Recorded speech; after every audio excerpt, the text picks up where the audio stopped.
A gente vai acordar amanhã que horas? Cedo. Se arrumar as coisas de vocês. Não, a gente não tá com nem no sono.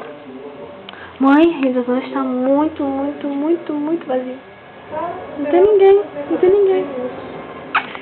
Vou dormir, tá bom. Boa noite, Beijo, sogrinha. mãe. Ah! Ela gosta de ser chamada de sogrinha. Vem cá, mãe. Mãe, vem cá. Sogrinha?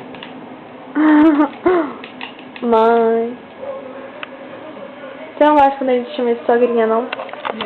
Por quê? Não, sai. Por que não? E a gente chama de quê? Ah, não. Eles não estão, então a gente chama de quê? O que você quer? Eu vou dormir. Fala, boa noite, sogrinha. Boa noite, sogra.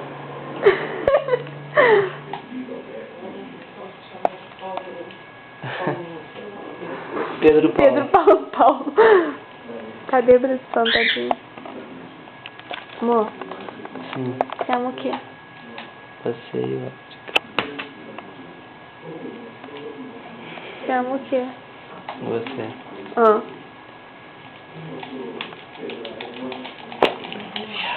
Acho que é uva.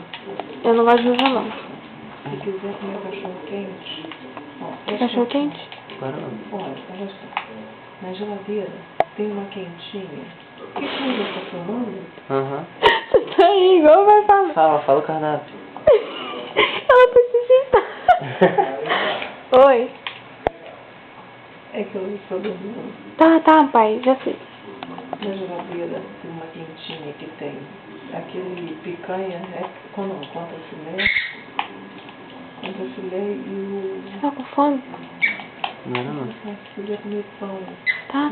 com carne. Tem filé de peito, tem Já sei, mãe. Tá. tem uma panela com cachorro quente, Já sei, mãe. tem queijo, Tá. tem Tá. pão. Tá filmando? Tá filmando, tá falando aí, tá filmando. Que sede. Porra, cara. Bom,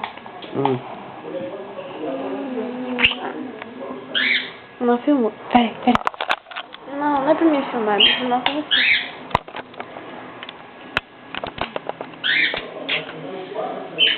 Pronto, chega aqui. Não gosta dele? Eu gosto de beijo.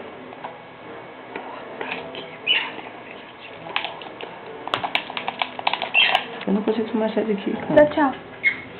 Tchau, tchau.